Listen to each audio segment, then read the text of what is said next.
Hi, this is Scott. I really appreciate our sponsors because they make the show possible. Today's show is sponsored by Developer Express. Become a UI superhero with Dev Express controls and libraries.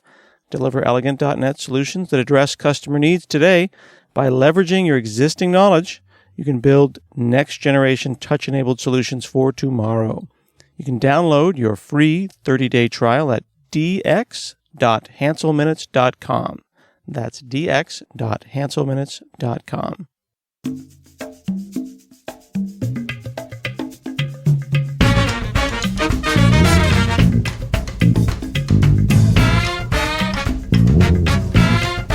From hanselminutes.com, it's Hansel Minutes, a weekly discussion with web developer and technologist Scott Hanselman.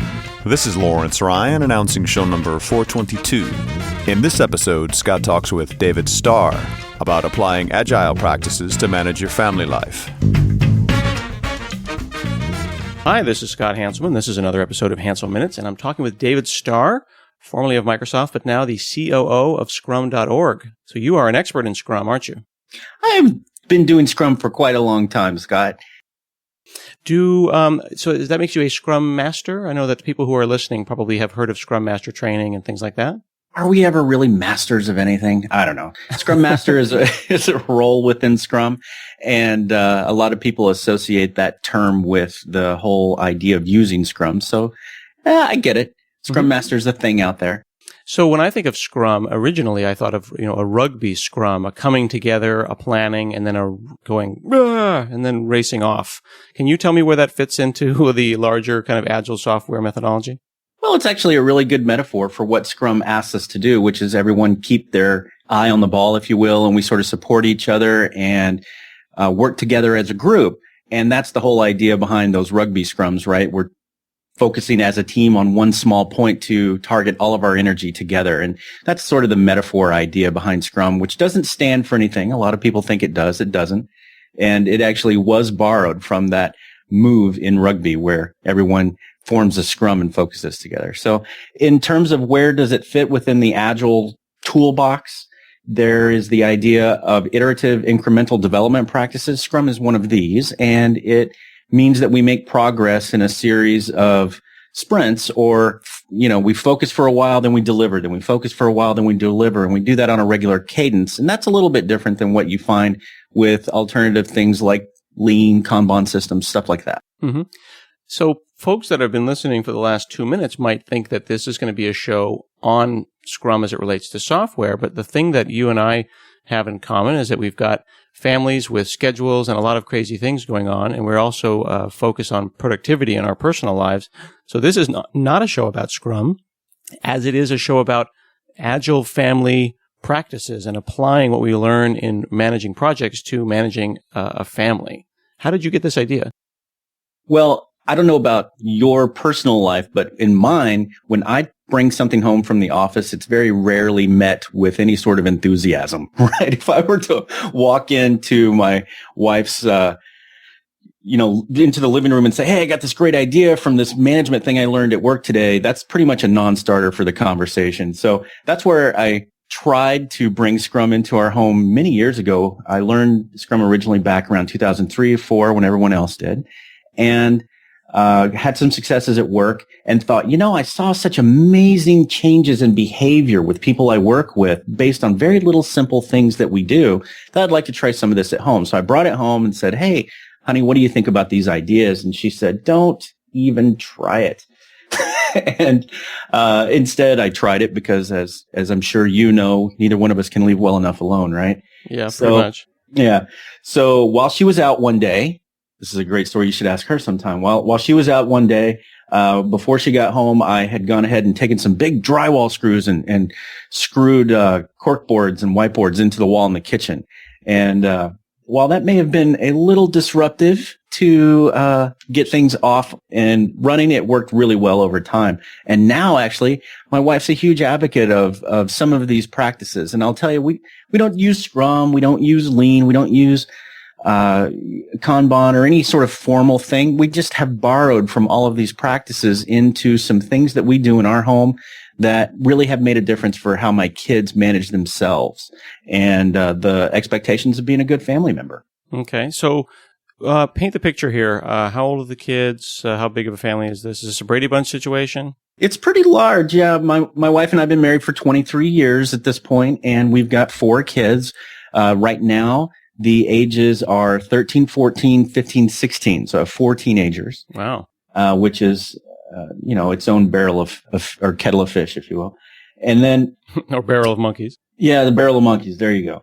So when we started doing all of this, though, the children were much younger. This was about 10 years we've been doing this. So kids at that time were as young as, 4 or 5. And we even had some kids that weren't reading well, and we tried different techniques for different ages. And so we've definitely evolved how we do this family practice together over the years, and putting the kids in charge of that evolution has been a really big thing. So, I can tell you there have been some constants over the years that we hang our hats on as this is what we do. And those are pretty simple. Every week we have a family meeting and we look at what we did, that we sort of reflect on the last week. And then we give allowance, which is a completely unrelated thing, but it kind of breaks up the meeting. And then the third part is we look ahead and plan out the next week. So life for us, because, I work a regular 9-to-5er, kind of like you, and the kids go to school. Life for us happens in weekly increments or weekly sprints. And so we find that once a week, having that family meeting to reflect on how things are going and then to plan the next week is perfect timing for us. Mm-hmm. When I think of Scrum in a company perspective, I think about it moving a single product forward.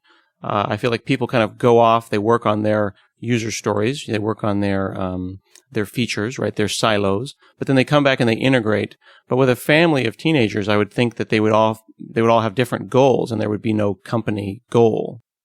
I think you'll actually find that condition far more often than in development teams than we like to admit. That said, sure, I agree with you. This is not a product where, what is the product, I guess, is really your question here. And the product in our case is the family. So we're all part of this family. We have that in common. And, the real life that happens is a result of how we steward that product forward. In other words, there are things that Agile teams do that we want our family to do. We want to focus more on what's coming next than what's coming a long time from now, for example. Mm-hmm. Another example, we want to focus more on what is and use that in our decision making rather than what should be. These are things that typical management techniques have known for years, and so we've just kind of borrowed them. Mm-hmm. We, my wife and I talk a little bit in our relationship tips show. I had her on Hansel Minutes a number of times about having a company, a family mission statement. We basically made it a marital mission statement, and ours was to have a happy life with no drama. And everyone's mission statement is going to be different. It might be getting all the kids through college, or it might be retiring quickly and traveling. Is that your product? Have you guys got a plan like that? Like you've got teenagers, so it's like, get all these kids into school? Well, there's sort of our sardonic way of looking at it. One is, and that is for my wife and I, we want them alive at 25. That's our big deal, is to make sure we have happy, healthy, productive members of society.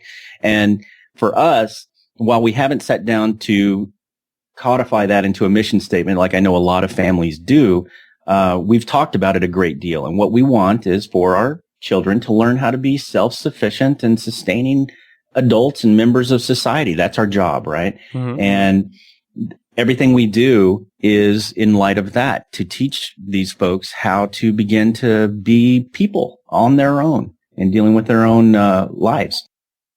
Okay, so if I want to implement Agile practices or a Scrum within my house, what do I have to do? There's the way of changing my brain, but then there's also thinking about what tools I might want to use. Well, sure. Tools are a part of it. And I think for my family, It's very simple. We just bought a new house, and one of the things that we had as part of our move-in for that new house is we had a painter come in and actually paint an entire wall of our kitchen as a magnetic whiteboard. Ooh. So that's our tool, and that'll be the tool in the new house going forward. We've always had some kind of board like that near our dining room table. And the reason we choose to put it near the table is because that's where we come together as a family. And so it's that information radiator thing that we've learned from Agile practices that says, if I can see it, then we talk about it. And if we talk about it, then we do something about it. And so we try and keep information omnipresent when we get together naturally over dinner and stuff. And that's been very helpful. I think you could go a lot of different ways with applying practices like these. First of all, I don't think that work and home are the same. They're definitely not. Firstly, you can't fire anybody at home. That's not an option. No one gets voted off the island. And that turns out to be an incredibly big difference. Another big difference is that much of the work that we ask kids to do is often rote or repetitive and boring. Clean your room is simply not creative work, right? Mm-hmm. But then again, oftentimes neither is tweaking a server configuration setting so that, performance goes up. But it's something that has to be done. So those are just little task sorts of things. And what we learned is that different kids respond to different artifacts or different tools for that rote work. Some kids really like a little card that they're going to move back and forth. Some kids really like a checklist. And it's important for us to give the kid whatever tool they're most comfortable with, but also to hold the kids accountable collectively for things getting done. So there are two types of work, that sort of chore work. That's where most people focus. They think about chores. How do I get my kid to do those things? So again, checklists there. But that's not really the secret sauce of this. The ability to get everyone to focus and get their chores done is great. But how much better is it when we start doing things like asking the kids to peer review each other's work? That starts to change the dynamic a little bit, because a kid will come back and say, I wiped the bathroom down, or I put the dishes away, or I cleaned the kitchen.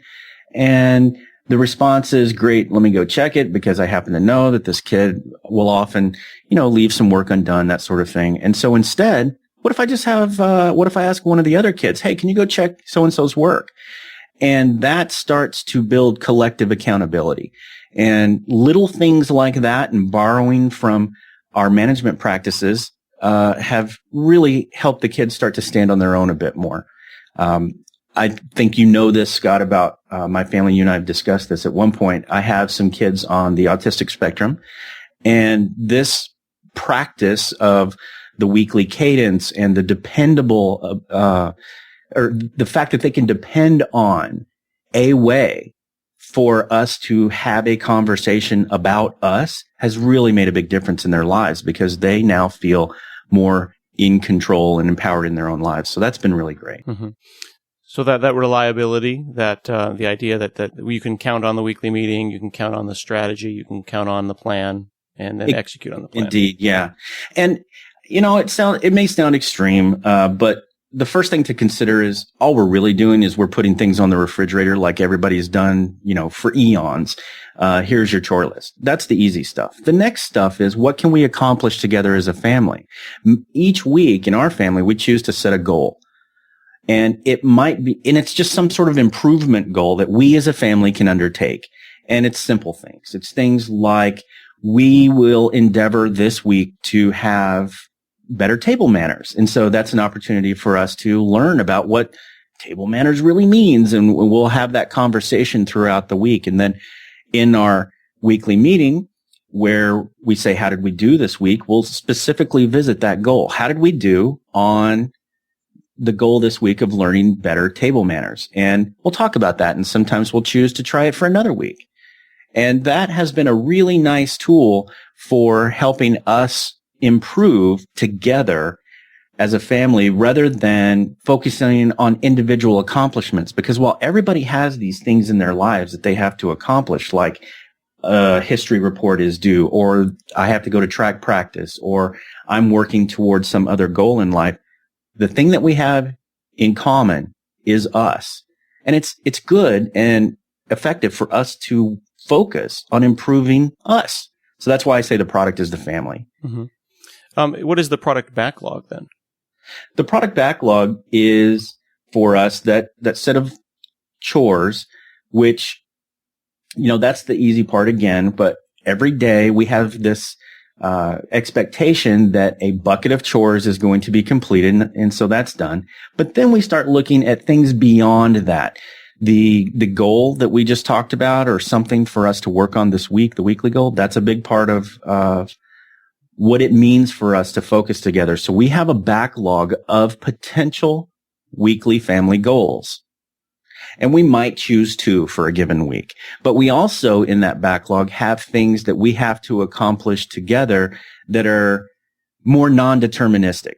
You could call it even more creative style work. So some things might be, we are going to volunteer this weekend at something, and we need to prepare for that. I mentioned that my family and I just bought a new house. Well, we have to move. And so that's a project.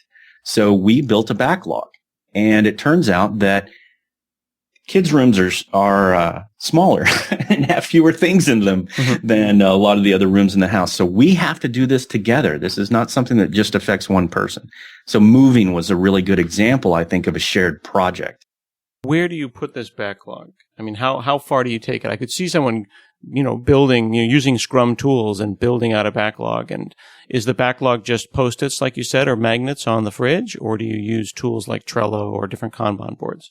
So I'm sure, like you, I have tried for years to get folks in my family, particularly my wife, to work with me on systems like Trello or Asana, or it just doesn't work. She's a very analog person, and that's perfectly fine. So we do everything on a whiteboard, and we just have a list. That's all. It's not very complicated, but I will tell you that it has helped a lot for the kids to evolve what the form is of those tools over the years. So if a kid has an idea that if we're going to, that we'll do better if we use sticky notes instead of just making a list on the whiteboard, then let them do it. That means that they're engaged in the process. Invite them to change what we do. The only hard and fast tenets of what we do in our family is we're going to meet every week. We're going to have that shared family goal. We have baseline expectations of daily operations like chores, etc. Mm-hmm. But within those boundaries, feel free to innovate and help us evolve and innovate differently than the way we're doing business today. And the kids love that. When companies have values and they have things that they kind of stand for, that's kind of the more, woo-woo kind of philosophical stuff. Sure. How do you take things like that are,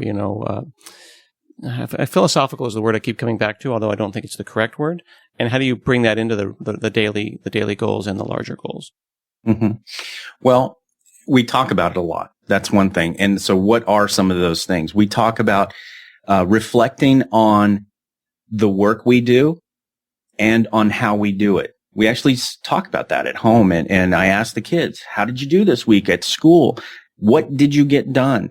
And we have very focused conversations where we inspect and then make a plan or adapt for what are we going to do next.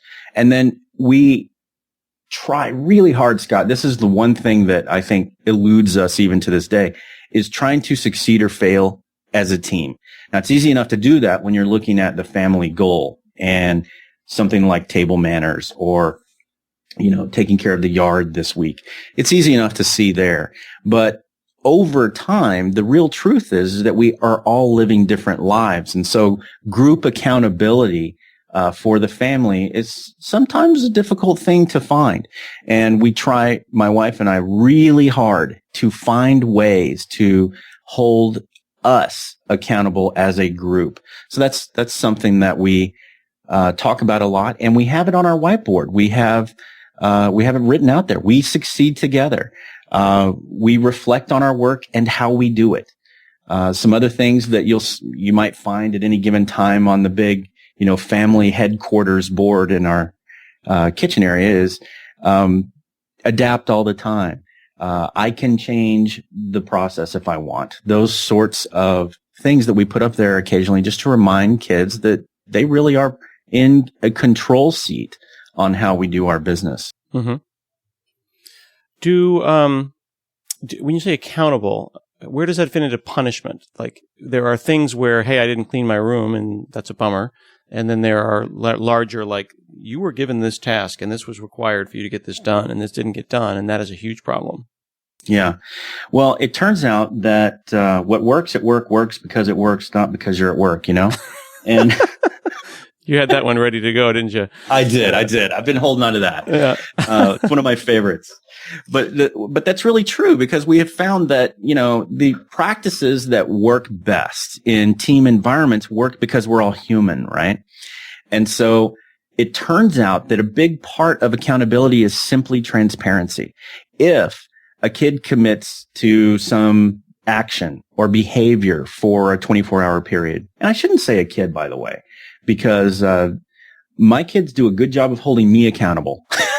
So if I make a commitment that I am going to go to the gym in the next 24 hours, and then 24 hours from now, we get together in a quick little family huddle, which we haven't talked about. It's something we try to do on a fairly daily basis. And the kids will look at my little section of the board, and I've written that commitment down and go to the gym. They'll say, "Daddy, did you go to the gym?" And if I didn't, then everybody in the family knows it. And the truth of the matter is that that's typically enough.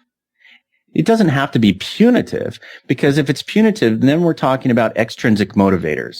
And the extrinsic motivators, you got to use them a lot of times, particularly when kids are in their teen years, carrot and stick stuff. Can we talk a little bit about that? Because I don't know if everyone understands that word. Sure. Sorry. So, if I'm intrinsically motivated to do something, it's just part of who I am in my core. I am intrinsically motivated to, be a good dad, to be a software professional, things like that. External motivations are things that give me a reward for a given behavior. Nobody's going to pay me to sit down and watch or learn a new technology necessarily. And so that is something I do for my own intrinsic motivation. But if I have to learn technology that I don't like, because that's what it's going to take to get my job done, my extrinsic motivator there is, hey, man, I'm going to lose my paycheck if I don't learn how to do this thing, whatever it may be. Mm-hmm. So intrinsic, extrinsic simply means, am I motivated from internally, or is there something external to me that's sort of holding my nose to the grindstone? I see. And it turns out that you're going to get far better performance from internally or intrinsically motivated people. And that's the secret sauce in all of this, whether you're at work or whether you're at home, is finding a way to intrinsically or help with intrinsic motivation in people. And man, Scott, it's so much harder in kids than adults, but that really is our job, right? As parents, is to try and help them want to improve and help them improve because they see the importance of it in life. And I think that that's made a great transition from the workspace into our house. Yeah. My kids are a little younger. Of course, my kids are 6 and 8, but we've been really working on this idea of intrinsic motivation. Like, do this because it's the right thing to do. My wife has started using our last name. Like, we do this because we're Hanselman, like this sense of family pride, which is funny because it wasn't her original last name, but she's really like taken that as a call to arms. And because what's happening is they're getting to the age now where they're noticing other kids doing stuff that's not cool, right? And we're trying to nip that whole, but so-and-so does it, thing in the bud. And by trying to get them some sense of family pride, or whether it be family pride or cultural pride or Oregonians or whatever we can use to get. We're a tribe, man. We're a tribe, right? Yeah, exactly. Yeah, look, it's like you want them to think about the greater good, and you want them to think about the world, but they're 6 and 8, right? Their priorities are pretty minimal. Like right now, if they can get the next great action figure, that is going to be enough motivation for them. So we can't get them thinking about the greater good when they really don't know what's outside their neighborhood, but we can get them thinking about this is not okay because it's not okay with me, even though it might be okay for other people. It's funny. They're really concerned about smoking right now. None of us smoke. No one we know smokes, but, they know it's bad. So the 6-year-old was walking at the mall and we saw someone who's smoking outside and we passed him and he goes, "That guy is smoking." Because, like the guy heard him and the mall heard him and it's just like, oh, well, so then it's like, well, how do you explain to them that you have personal freedom, even though we choose not to do it. So you don't want to be judgmental, but at the same time, you got to keep the eye on the prize. I totally get that. Yeah. And I think that summarizes exactly our challenge as parents, is helping our kids understand that we do a lot of things we do just because it's the right thing to do. And yeah, that's the whole nut of intrinsic motivation. I agree. Yep, absolutely. I've tried to get my wife using Trello for some of these things, but she has decided that it is not intuitive. So that's as far as I've gotten with that. I like the idea of formalizing a family meeting. We do have dinner together every night, which is useful. And we also use driving in the car as a time to check. She calls it checking in. It's like, all right, everybody, let's just check in. So that's our scrum. Mm-hmm. It's basically, every other day, whenever we find ourselves in the car for more than 10 or 20 minutes. Is yours a formal, like, it's time for the family meeting? We actually do similar things now, and that's an experimentation that we've been doing. So it has been far more formal over the years. And recently we've had just a lot of turmoil because as our kids have gotten older, they're all into various activities, sports, plays after school, that sort of thing. And so like you, we've always tried very hard to have dinner together as a family. That's a tenet in our life. And we use that time now to, as you said, sort of check in, but visit the activities of the week or the commitments that we've made for the week. And so that's why we put those information radiators, or that board with all of our information on it, near the dinner table so that we can have that conversation really easily as we sit there and have a relaxing meal together. I'm going to take you off into a direction though, because you just said something that you have a lot of great information, but sometimes guests have words or phrases or acronyms that they throw out because that's part of their life, but the rest of us don't get them. You just said information radiators. That's a great term. Yeah, it's good. It's a term that we also borrow from the Agile community, and it is simply the notion that if I put something large and visible in a shared space where we can all see it, and that thing changes to show different information under different circumstances, we will pay attention to it. And if we begin to pay attention to it, we will then change our behavior to game that thing, which might be as simple as the continuous integration build lava lamp that goes on when my build fails. That's a perfect information radiator. I have the thing called the siren of shame. You can buy this now. There you go. So an information radiator, would that be like my wife and I recently got Fitbits that is radiating information telling me that I am not being, physically active enough? I don't think so, actually. I think that's more of a sensor. I think if what you did is you hooked that sensor into some system that, put a large screen TV on your living room wall and everybody could see what Scott was walking that day or your step count thus far today. Now you're talking about radiating information to, the ether in our home or in our office. And now everybody sees that, and we might choose to behave differently because of that information. So when you think about Scrum teams, they have those boards, right, that they put on the wall. Mm-hmm. And often you'll see columns like to do, doing, done. Those are information radiators. I see. So the idea is that it has to be, everyone has to see it. It has to be an organizational value, and everyone sees it, and everyone can kind of imply either they can give their judgment in the sense of like, you didn't get that project done. I can see the burn down, but at the same time offer help. Like, oh, I can see that you're having trouble with the build failing, and I can come in with collective ownership and assist on that. Indeed. That's exactly right. And it's funny you bring up information radiators. You keyed on that because it's a big part of why I started getting into this Agile conversation in the first place. I was at an organization where we were shipping 300 known defects in our flagship software. And over the course of 18 months, we got to 0 known shipping defects. The way we did that is that I wired up a lava lamp, because I happen to like lava lamps apparently, to our bug tracking system. And anytime we started, every sprint, we would start our sprint with the light on, and you had to fix bugs until the light went off, and then you could build new features. Mm-hmm. And I simply would lower the tolerance of defects a little bit every week. And that information radiator let everyone know that it was either time to fix bugs or time to work on new features. And it changed everything about our team dynamic. And it all stemmed from that, and seeing the power of such a simple concept. Interesting. So just the it wasn't in your, I'm trying to say it wasn't in your face in the sense of it wasn't a mandate. There we go. This is not a mandate to change behavior.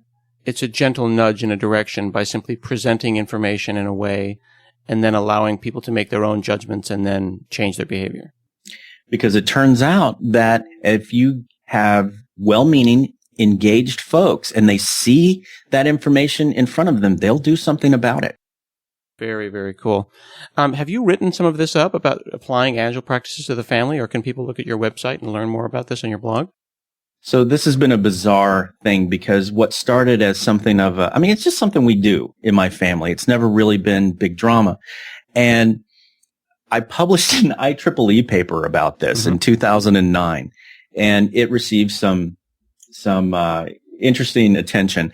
I received a call one day from a man named Bruce Feiler, who turns out to be a New York Times author, and some folks on the show, or some listeners I'm sure have heard of him.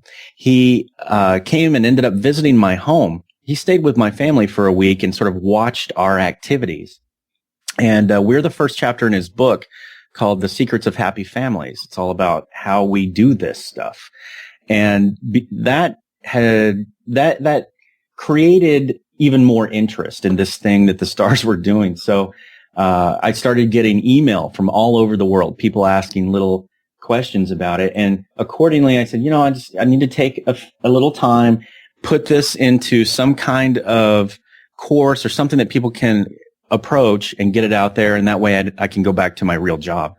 And so I happen to be a Pluralsight author, and they were interested enough to let me do this. I built a course called, I think it's Agile for Families, on Pluralsight.com. If you go to FamilyVNext.com, you'll get there. Family V Next, like version next?